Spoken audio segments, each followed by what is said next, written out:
India کے شہر آگرہ میں مغل امپائر کے آرکیٹیکٹس کا ایک ایسا شاہکار موجود ہے جس کو آج پوری دنیا تاج محل کے نام سے پہچانتی ہے۔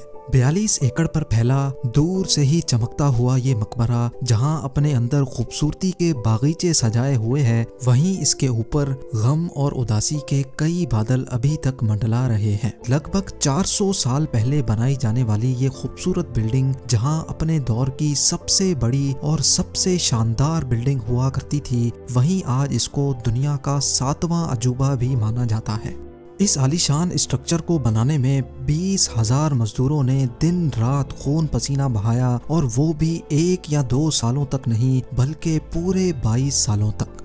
اگر آج کے دور میں اس کی قیمت کا اندازہ لگایا جائے تو سنگ مرمر کا یہ انمول مقبرہ حیرت انگیز طور پہ $1 بلین یعنی 7,500 کروڑ روپیوں سے بھی زیادہ مہنگا ہے، کیونکہ اس بلڈنگ میں مغل آرکیٹیکٹس نے اپنے ہنر کی کئی ایسی نشانیاں چھوڑی تھیں جن کی دنیا کے ٹاپ انجینئرز بھی آج تک تعریف کرتے ہیں۔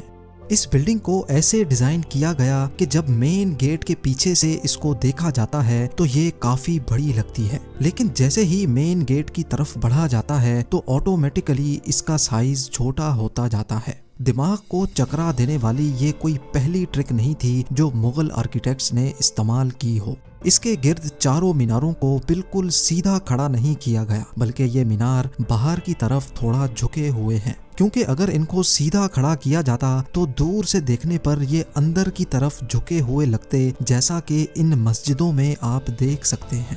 ان میناروں کو باہر کی طرف جھکانے کا ایک اور ریزن بھی تھا، اور وہ یہ تھا کہ خطرناک ارتھ کوئک کی صورت میں اگر یہ مینار گرے بھی تو یہ باہر کی طرف گر کر تاج محل پر ایک آنچ بھی نہ آنے دے۔ لیکن آخر ماجرا کیا تھا کہ اس کو بنانے والے کسی صورت میں اس پر ایک خراش بھی برداشت نہیں کر سکتے تھے۔ تاج محل کے وہ کون سے راز تھے جن کو 400 سال پہلے چھپانے کی کوشش کی گئی تھی، اور جب اس دور میں کنکریٹ یا اسٹیل ہی نہیں ہوا کرتا تھا تو آخر اس عالیشان مقبرے اور اس پر موجود 40 میٹر اونچے ڈوم کو کیسے بنایا گیا؟ یہ سب اور اس سے بھی زیادہ آپ جان سکیں گے آج کی اس اسپیشل ویڈیو میں۔ ناظرین، یہ معاملہ اسٹارٹ ہوا تھا سن 1607 میں، جب انڈیا اور پاکستان کے اس خطے میں مغل امپائر کا ہولڈ ہوا کرتا تھا۔ اس دن مغل شہنشاہ کا سب سے چھوٹا بیٹا شہاب الدین محمد خرم 15 سال کا ہو چکا تھا، اور اسی کی سیلیبریشن کے لیے آگرہ فورٹ میں ایک عالی شان پارٹی رکھی گئی تھی۔ خرم مغل شہنشاہ کو سب سے زیادہ عزیز تھا، اسی وجہ سے اس کے ہر جنم دن پر اس کو ہیرے جواہرات اور سونے سے تولا جاتا تھا، یعنی جتنا وزن شہزادے خرم کا ہوتا تھا اتنا ہی خزانہ اس کے نام کر دیا جاتا تھا۔ لیکن اس جنم دن پر کچھ اور بھی خاص ہونے والا تھا۔ مغل شہنشاہ نے شہزادے خرم کی شادی اپنے ایک وکیل کی بیٹی کے ساتھ کر دی جس کو ممتاز محل کے نام سے جانا جاتا ہے۔ ممتاز اور خرم کو پہلے دن ہی ایک دوسرے سے بے انتہا محبت ہو چکی تھی، اور اس وقت یہ کسی کو بھی معلوم نہیں تھا کہ اس محبت کا بول بالا ہمیشہ کے لیے رہنے والا ہے۔ اگلے 10 سالوں تک شہزادے نے کئی جنگیں لڑیں اور ان میں بھرپور کامیابی بھی حاصل کی۔ اسی وجہ سے شہنشاہ نے خوش ہو کر ان کو شاہ جہاں کے لقب سے نوازا، جس کا مطلب ہے دنیا کا بادشاہ۔ شاہ جہاں کی ٹوٹل 6 بیویاں تھیں جو آگرہ فورٹ کے حرم میں ہی رہتی تھیں۔ ان 6 میں سے شاہ جہاں سب سے زیادہ محبت ممتاز سے کرتے تھے، اور یہی وجہ تھی کہ ان کا زیادہ تر وقت ممتاز محل کے ساتھ ہی گزرتا تھا۔ وقت تیزی سے گزرتا جا رہا تھا، اور 4 سالوں کے بعد یعنی 1621 میں مغل شہنشاہ اچانک چل بسے۔ شاہ جہاں جو پہلے ہی مغل امپائر میں خاصا فیمس ہو چکا تھا اور جو شہنشاہ کا چہیتا بیٹا بھی تھا، 1628 میں یعنی باپ کی موت کے 7 سالوں بعد اس نے شہنشاہ کی گدی سنبھال لی۔ پوری مغلیہ سلطنت اپنے نئے شہنشاہ سے بے حد خوش نظر آتی تھی۔ یہ وہ پیریڈ تھا جب مغل امپائر اپنے پورے عروج پر تھی، یعنی پورے انڈیا پاکستان کے ساتھ ساتھ افغانستان کے بھی کئی حصوں میں مغلیہ سلطنت کا راج ہوا کرتا تھا۔ سارے فیصلے شاہ جہاں خود کرتا تھا، جبکہ ممتاز محل پیچھے رہ کر شاہ جہاں کو مشورے دیا کرتی تھی۔ لیکن کسی کو بھی اس بات کا علم نہیں تھا کہ یہ خوشیاں عنقریب ماتم میں بدلنے والی ہیں۔ گدی سنبھالے ابھی 1 ہی سال گزرا تھا کہ ایک بار پھر سے مغل امپائر کو دشمنوں کا سامنا کرنا پڑا۔ اگلے 2 سال جنگ چلتی رہی اور شاہ جہاں کو اس جنگ میں بھی بھرپور کامیابی نصیب ہوئی، لیکن شاہ جہاں ابھی اس کامیابی کا جشن مناتے کہ ان کو ایک افسوسناک خبر سے آگاہ کیا گیا۔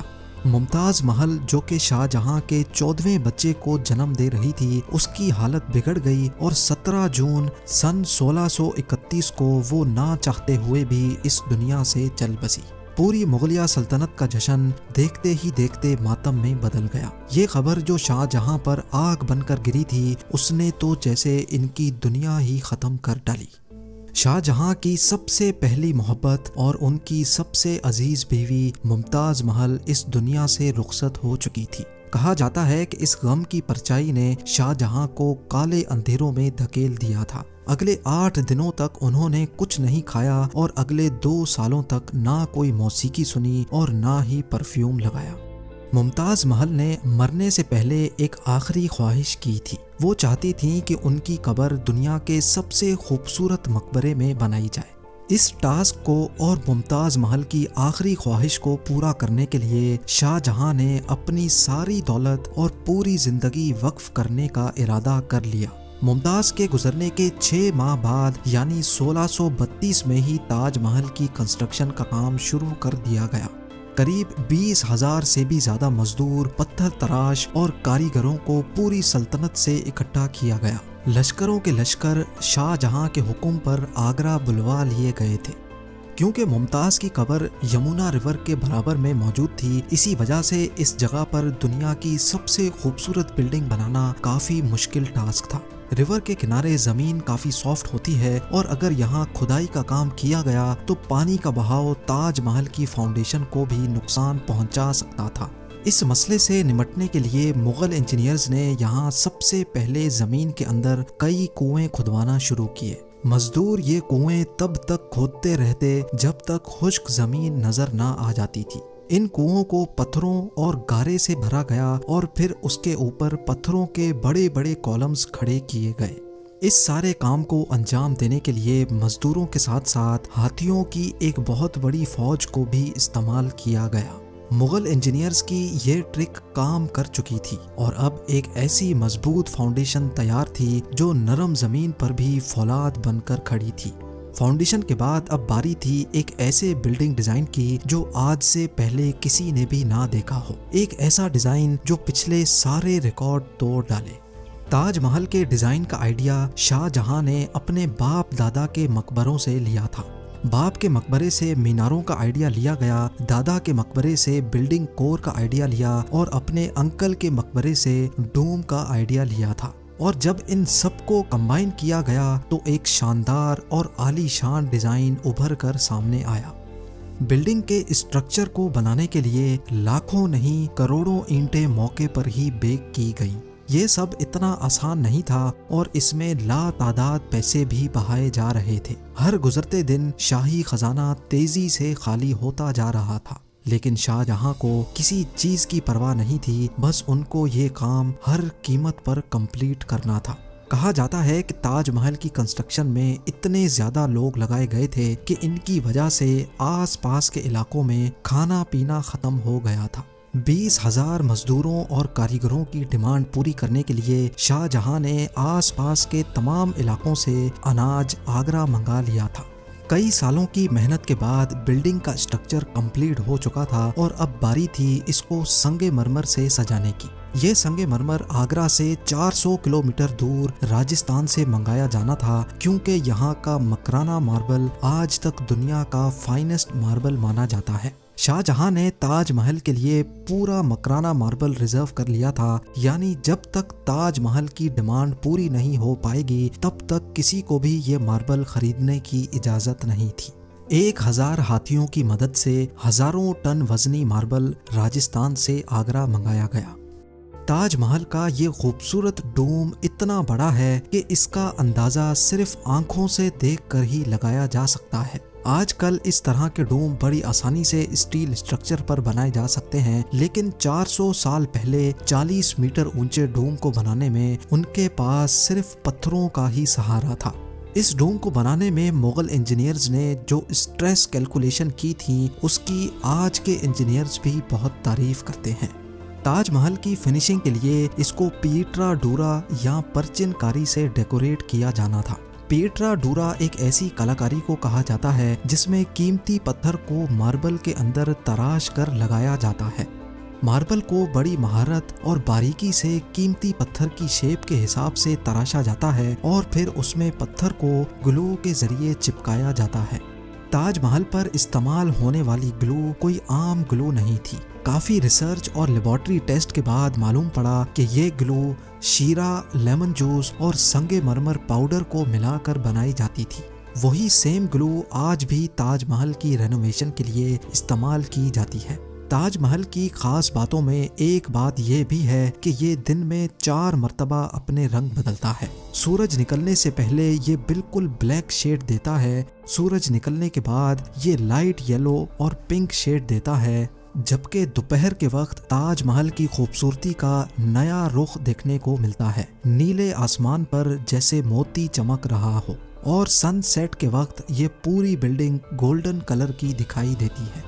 پورے 22 سالوں کے بعد سن 1654 میں تاج محل کی کنسٹرکشن کا کام مکمل کر لیا گیا۔ شاہ جہاں اپنی بیگم کی یاد میں دنیا کا سب سے خوبصورت مقبرہ بنانے میں کامیاب ہو چکا تھا۔ شاہ جہاں نے اس عالی شان عمارت کا نام اپنی پسندیدہ بیوی کی یاد میں ہی رکھا۔ ممتاز محل سے اس کا نام تاج محل رکھ دیا گیا۔ ہر سال شاہ جہاں ممتاز کی برسی پر یمنا ریور کے ذریعے تاج محل پر جایا کرتے تھے۔ یہ تاج محل کی ایسی انٹرنس تھی جس کو صرف شاہی خاندان کے لیے ہی بنایا گیا تھا۔ اس انٹرنس کی دیواروں پر دلکش نقاشی کا کام کیا گیا تھا جو شاید صرف شاہی آنکھوں کے دیکھنے کے لیے ہی کیا گیا تھا۔ شاہ جہاں کا یہ مہنگا ترین پروجیکٹ کمپلیٹ تو ہو چکا تھا، لیکن اس نے مغلیہ سلطنت کو تباہی کے کنارے پر لا کھڑا کیا۔ 4 سالوں کے بعد یعنی 1658 میں شاہ جہاں اور ممتاز کے اپنے ہی بیٹے نے شاہی تخت الٹ دیا اور خود مغل امپائر کا شہنشاہ بن گیا۔ شاہ جہاں جو پچھلے 30 سالوں سے اس تخت پر راج کر رہے تھے، اس کو قیدی بنا کر آگرہ فورٹ میں ہی بند کر دیا گیا۔ صرف ایک فیسلٹی ایسی تھی جو شاہ جہاں کو دی گئی، اور وہ یہ تھی کہ جس کمرے میں اس کو بند کیا گیا تھا اس کی کھڑکی سے وہ تاج محل کو دیکھ سکتے تھے۔ 8 سال قید میں رہنے کے بعد 74 ایئرز کی ایج میں شاہ جہاں بھی اس دنیا کو الوداع کر گئے۔ شاہ جہاں کا اب ممتاز سے دوبارہ ملنے کا وقت آ چکا تھا اور ان کو تاج محل میں ہی دفن کر دیا گیا۔ ملتے ہیں اگلی شاندار ویڈیو میں۔